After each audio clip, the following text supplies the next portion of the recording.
Annyeonghaseyo everyone! And kumusta po yung mga ginagawa nyo ngayon? Ano po ba yung pinagkabalahan nyo dyan?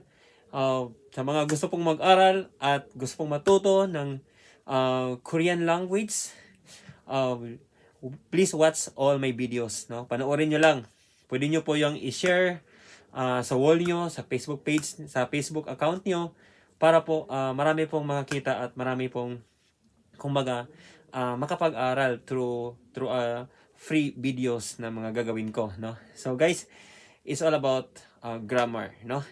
So click nyo lang yung Opa Waldo Korean language class live in Korea, no?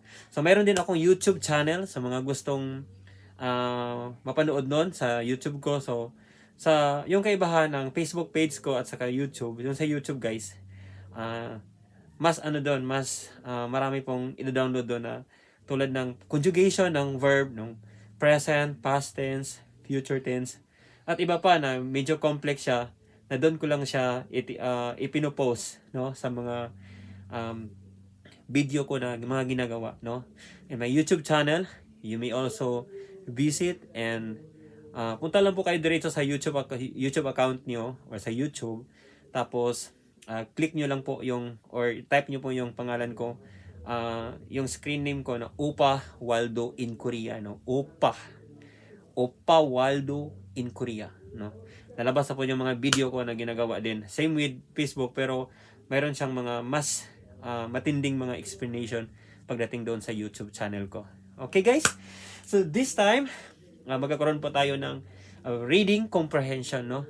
Ititest po natin yung basic na knowledge na nalalaman nyo based on my previous videos na ginagawa. Okay? So, can we start? Una po natin gawin is, we have to read the instruction. No? Ano po yung instruction? So, ito po. Taum, no? Taum kurul iki. Morome taphaseyo. Okay?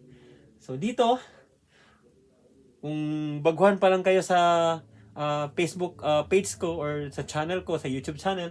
So, ulitin ko po. Taum is next. Susunod, no? Next. Cool is our passage. Ano bang other term ng passage? Illustration or a small paragraph, no? Then ikki is from the verb stem ikta, it is to read, no, basahin. So ki, dinugtong dyan, so reading, no, the ing form. Tapos murum, what's meant by murum is question, tanong. So ito po yung questions.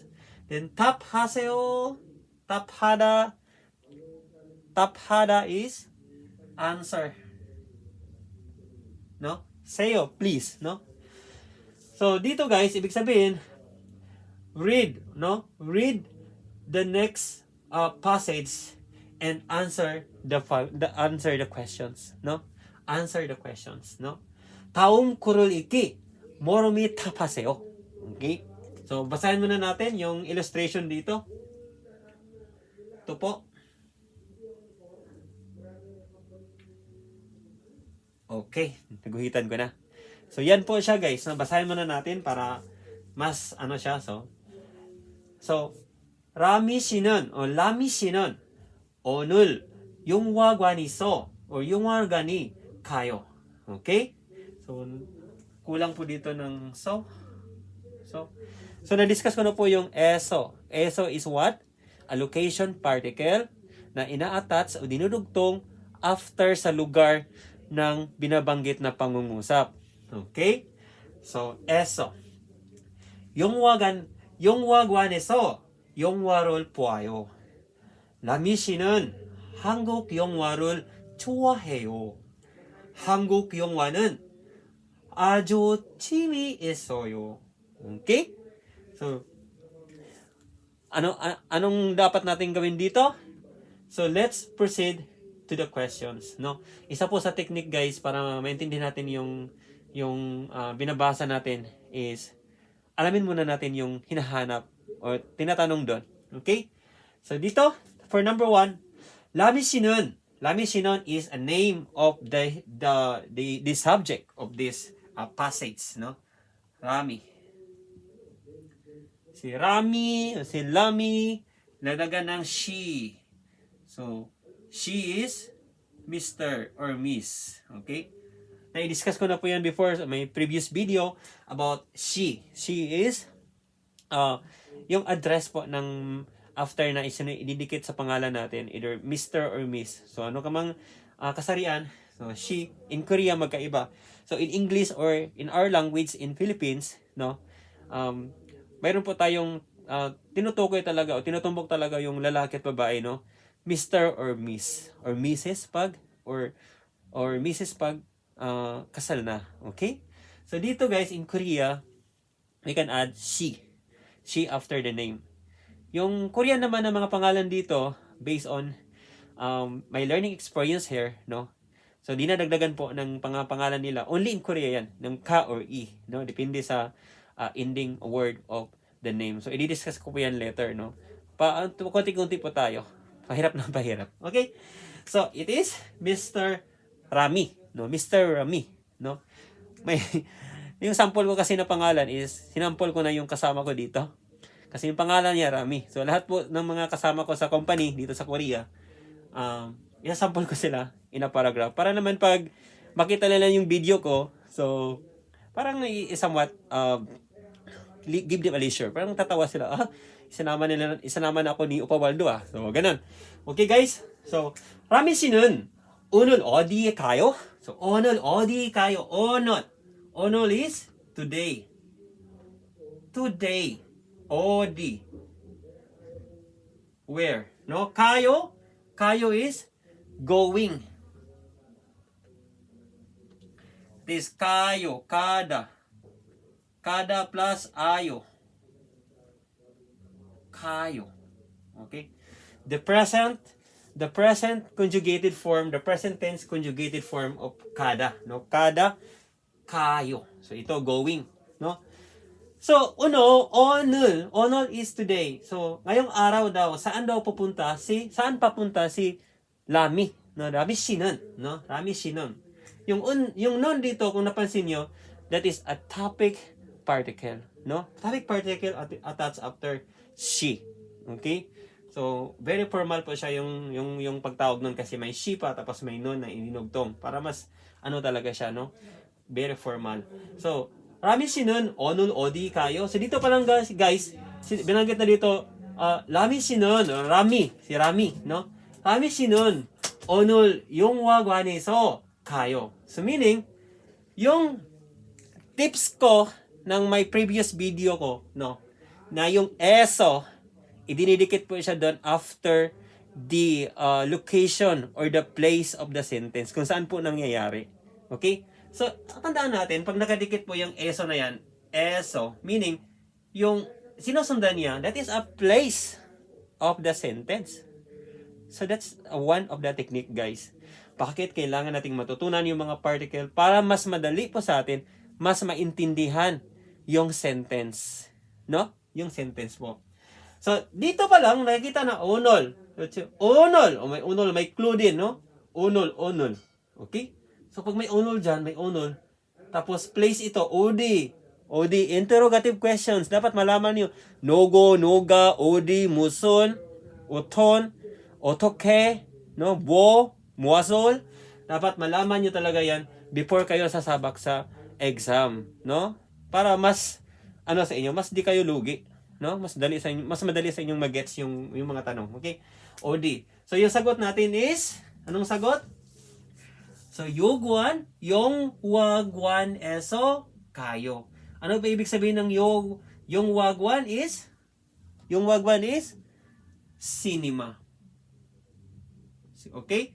So, dito sulat natin.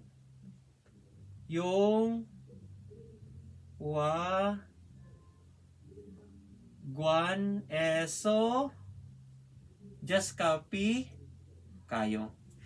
Guys, bakit yung ganito yung style ko ng sa ngayon pa lang to, ng sample ko ng mga reading exam. Bakit may blank? Kasi, mas maganda kasi na pag nagsimula tayo sa basic, kaya alam natin paano mag-construct in a sentence. Alam natin paano sagutan ng nakablanko, hindi lang choices, okay? Marami pa pang paraan yung learning natin. So, yung mayroon tayong choices, mayroon tayong blanco, tapos isasulat natin yung sagot natin. Kasi guys, pag once naisulat natin yung mga Korean words, mas madali pong mag-absorb sa utak natin. Okay? Hindi lang magaling tayong magbasa, magaling din tayong magsulat. Okay? Kasi guys, pag double na yon, magaling kang magbasa, magaling kang magsulat, madali lang sa'yo ang pag-intindi. No? It's easy for you to comprehend the following paragraph or the following sentences. Ganun po yan. No? So dito, sample lang po to, para yung comprehension nyo, maano siya ba, magle-level up, no? Kumbaga, ma-develop, mag-improve. Ganun po yung purpose, no? Onol, ODSO. So dito, Mr. Rami, Onol today. Onol today, yung wagwan eso, kayo. Going to the cinema. So ano pong gagawin niya sa cinema? No, sa cinema, sa sinihan. So malamang manood. Okay, manood po, hindi po kumakain. Okay?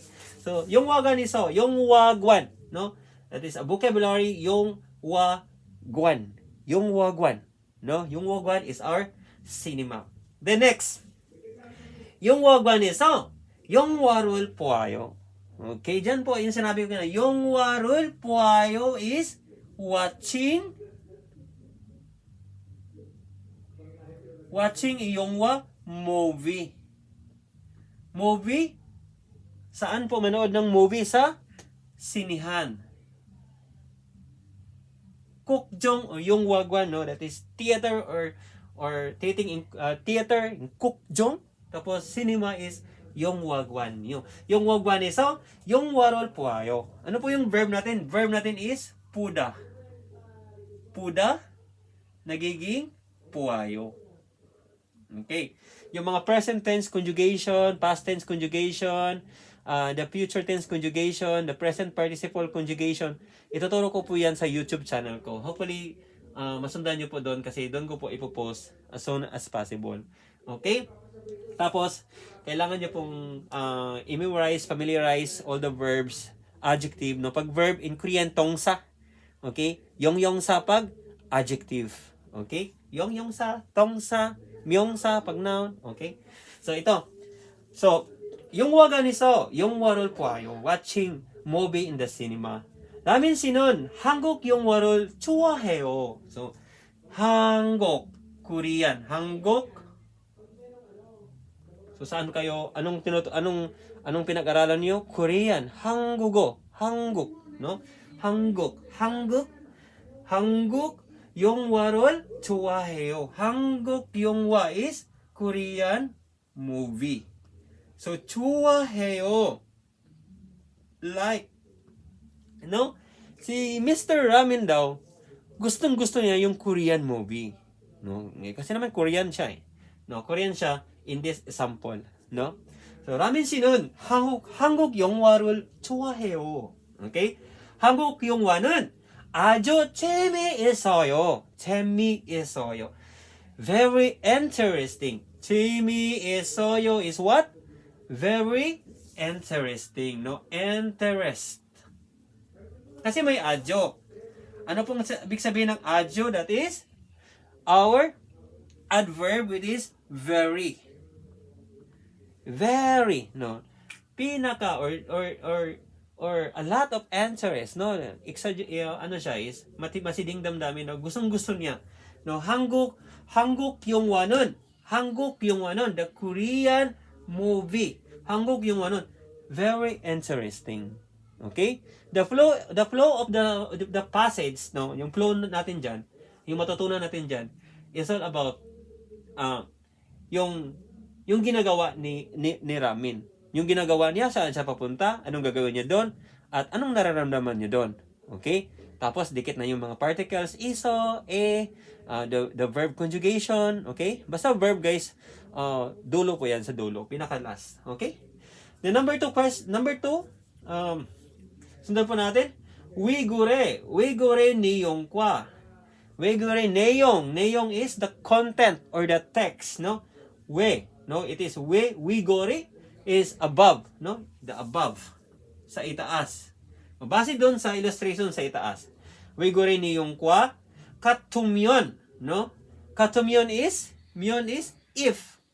If it is the same content on the above, no? On the above or in the above, uy is off, in, no? Depende po sa paggamit po ng sentence, no?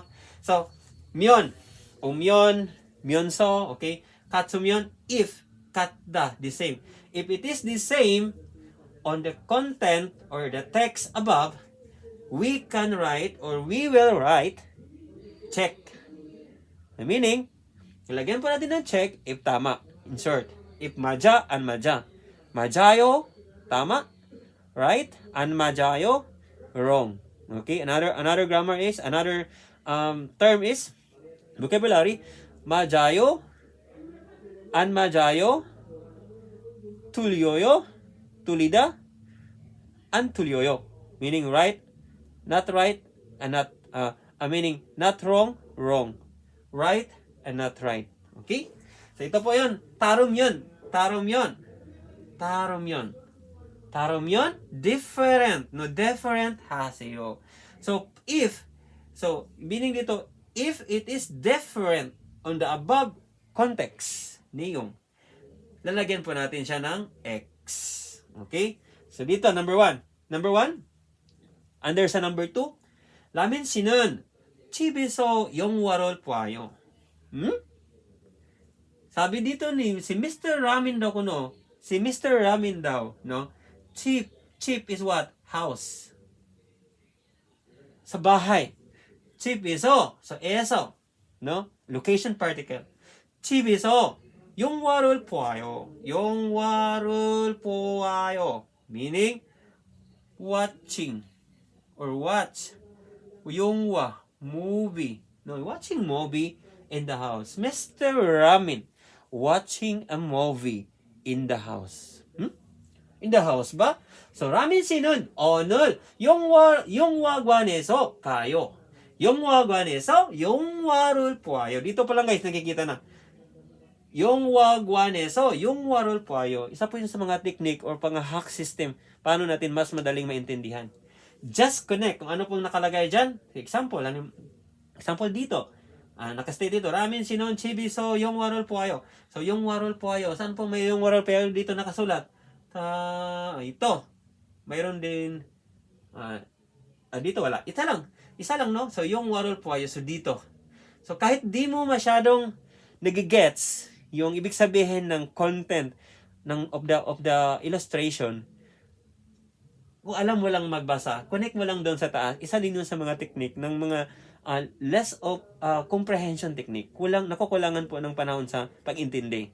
No, lalo na pag natitense kasi examination, no? Sa IPS topic or topic, ganon, or KIP. So, nahihirapan ka. So, technique lang po 'yan. Pero pinaka mas safe na pamaraan is you have to study. No? Kung buhagi yun, simyaseo, no? Kailangan talaga galingan natin. Work hard for your study para mas mapasa po natin yung exam. Okay? So dito, klarong-klaro, cheap is house. Wala po sa bahay, nasa yung wagwan. Yung wagwan is in the cinema. Okay? Nanonood ng movie si Mr. Ramin. So it is wrong. Okay? Anmaja. No? Taram yan. Okay? So, mali po siya. So, X, hindi po tama. Number 2, Ramin sinon, 한국 영화를 좋아해요. 좋아해요. Dito pa lang, mayroon din dyan nakasulat din sa taas Andun din yan sa illustration Yung 좋아해요, bantayan nyo. Yung 좋아해요, saan po nakadikit? First, second, third sentence. Ramin sinon, 한국 영화를 좋아해요. So, dito po. 좋아해요. Nakasa dito, Hanguk Yongwa. Hanguk Yongwa. Tama naman. So, tama po sa lahat. So, kahit na hindi natin naintindihan, ibig sabihin nun, hindi na nakasulat, so that is right. Okay? Pero the best thing is, we have to understand, Chuaheo, according sa illustration, he like watching, no, yung waron, he like the Korean movie. Hanguk Korean Yongwa movie. He likes Korean movie much, no? Kabutang nakalagay dito. Minsan nabulol ako, no? Nagsibuano kasi ako eh. So, 한국 영화는 아주 재미있어요. No? 한국 영화는 아주 재미있어요. No? Interesting, very interesting yung Korean movie para kay Ramin. Okay? So, sana po guys na na-gets niyo po yung pamamaraan how to answer this simple passage quickly, no? So, bilisan niyo po. Pali-pali, no? Pali-pali. 공부 배워요, no? Bilisan niyo pong mag-aral ng Korean. Bilisan niyo po ng aral ng 한국어 공부 배워요. Okay? Pag-aaral o pag-study, 공부하고 배우고, no? 한국어 yung 한국말 paano natin i-adjust yung sarili natin, yung language IQ natin, paano natin siya i-drive doon sa kanilang lingwahe. Medyo mahirap po guys kasi nga medyo baliktad talaga yung structure of the sentence ng Korean versus structure ng English or sa atin sa Pilipinas, no? Hindi Philippine. So, ganun po guys, we have to be positive. Positive in what way? Positive by doing something in our part. Hindi lang tayo nakikinig kay teacher or nakikinig sa or pumapanood ng mga videos. Nanonood din sa akin sa video ko. You have also to study. Study and follow my tips kasi medyo nakakatulong din yan. I don't think so if it is absorbent on your side, but hopefully mayroon po kayong matutunan sa video ito, no? So don't forget to like and share all of my videos, and sana po may naaambag akong tulong or kunting tulong sa inyo para sa inyong learning experience. And bye-bye. Adios. Upawaldo.